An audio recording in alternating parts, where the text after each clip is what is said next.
Hi everyone, my name is Thibaut Cuvelier and I will present our paper, Asymptotically Optimal Strategies for Combinatorial Semi-Bandits in Polynomial Time. Combinatorial bandits are part of machine learning. It tries to solve the question, how do computers learn from data? The most common kind of machine learning is supervised learning, where you learn a static relation between some given input and output. For instance, you might want to predict the traffic on a highway. To this end, you will use, for instance, previous traffic measurements. Reinforcement learning is a completely different kind of machine learning where you want to train an agent to act in an environment. For instance, you might want to train an agent to play a video game. In this case, you will use actions that you took in the game and the final score to train this agent. The most important part of reinforcement learning is that you take sequential decisions that are based on your experience. Combinatorial bandits are a special case of reinforcement learning where your decisions have some combinatorial structure. For instance, you might want to choose your route from home to work using combinatorial bandits. And I will use this example to explain better what combinatorial bandits are.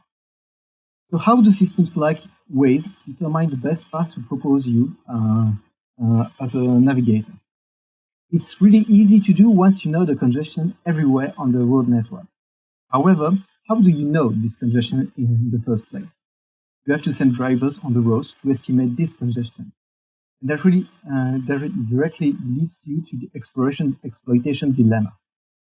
A driver that explores a path might be faced with a very poor path, meaning with a lot of congestion, and this driver will be unsatisfied about your system because he wanted to avoid the traffic that he got. On the other hand, a driver might benefit from the exploration that all the others performed, and in this case, their path will be really good, and in this case, the driver will be satisfied. This kind of problem can be formulated as a combinatorial bandit, because an action is a point in some combinatorial set, in this case, the set of paths from the current position of the user to their destination. Now I will briefly recap some vocabulary about bandits, and in particular combinatorial bandits. A bandit policy will play some actions in a combinatorial set. For instance, when you want to place ads on a web page, an action is some matching between the ads and the positions that are available on the page. And the combinatorial set is the set of all those matches. Each time you play an action, you get some reward. For this ad placement example, you might get 1 if the user clicks on an ad, and 0 otherwise. Actions are also composed of sub-arms, and this part is really specific to combinatorial bandits. For the ad placement example, a sub-arm is an association between a position on the web page and an ad to show at this position. For each bandit problem, there is an optimum action, so that you get the best reward in the long term if you only play this action. However, you have to learn this optimum action because it's not given in the first place. The difference in reward between the action that you play and the optimum action is defined as the gap. The regret is the total difference in reward between what you played and what an optimum bandit would get by playing the optimum action all the time. But this does not really tell you why combinatorial bandits are hard. First of all, combinatorial problems are hard for the main part. The goal for them is to find the best solution for some known costs. However, you have many interesting exceptions where you have polynomial time algorithms, also known as efficient algorithms. For instance, the shortest path that I used in the Waze example, or matchings for ad placement on web pages. But for combinatorial bandits, you move to uncertain combinatorial problems. And your goal is not to find the best solution for known environment, but for unknown costs of the environment. To this end, most algorithms rely on the tool of nonlinear combinatorial optimization. And in this case, you have very few efficient tools. It's really close to no exceptions for this kind of optimization.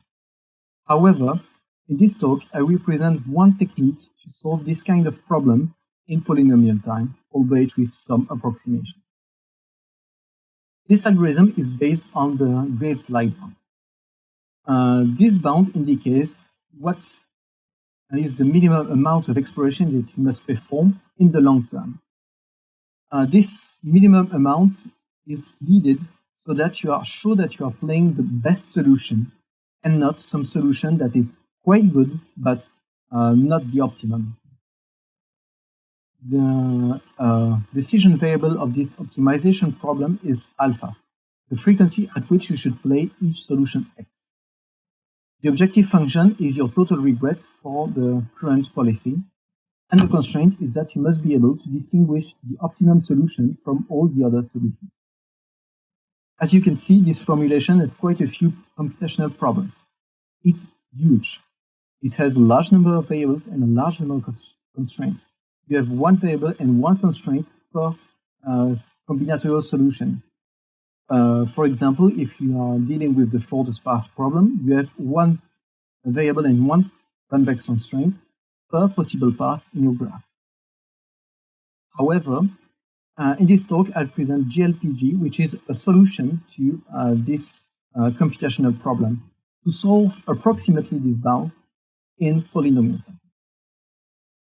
The core of our technique is to notice that the Graves-Lai problem does not really have such a high dimensionality. You can change variables in order to lower the dimensionality and really have the smallest possible formulation.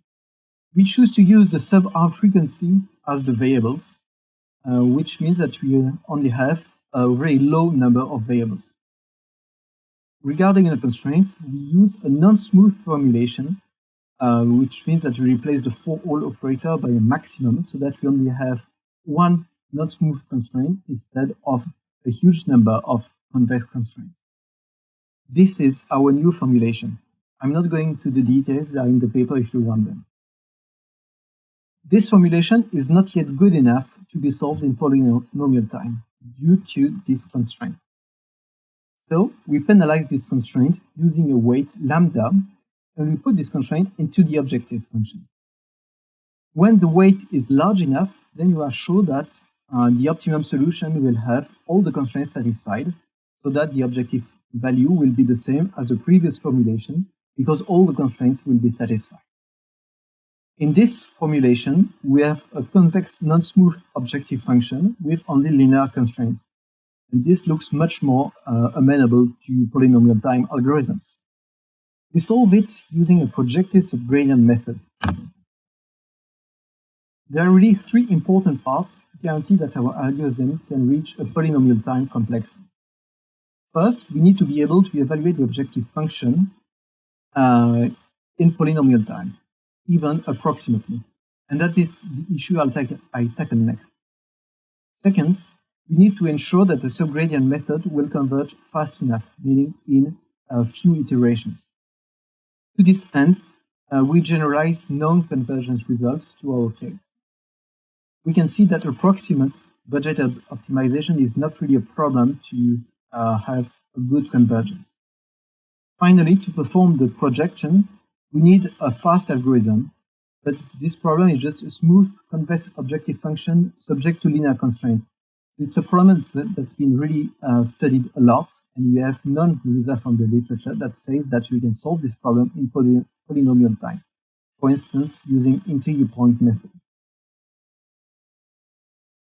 And now I'm coming back to the combinatorial part of our objective function.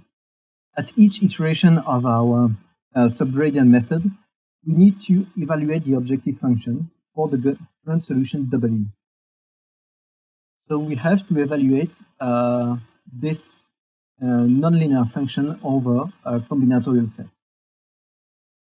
The idea is to use budgeted optimization, so that we replace the nonlinear part of the objective function by a budget, so that this part of the objective is at least some value, which we call the budget. The direct effect is that we linearize the problem with only a linear constraint on top of linear optimization over the combinatorial set. We can solve this kind of problems using dedicated dedicated algorithms. The final step with this formulation is the set of values of the budget to explore. To this end, we can scale and round the coefficients of the objective function so that we only have a finite and low number of budget values to explore. In a nutshell, our algorithm, TLDG, is an efficient algorithm to evaluate, albeit approximately, the Graves-Lai band.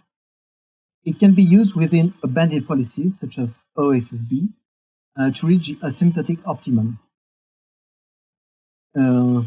Thanks to this algorithm, we can now compute efficiently the regret, for example, as a function of many parameters, like the dimension of the combinatorial problem, something that we could not do before. Our algorithm is built in 3 steps. First, a reformulation to lower the number of variables, then a non-smooth reformulation to lower the number of constraints, and finally, an approximation algorithm to evaluate this non-smooth objective. To go further, if you want, the complete proofs are presented in the article. There's also a Julia implementation available online. And here are a few references if you want to get into the details. Thank you for your attention.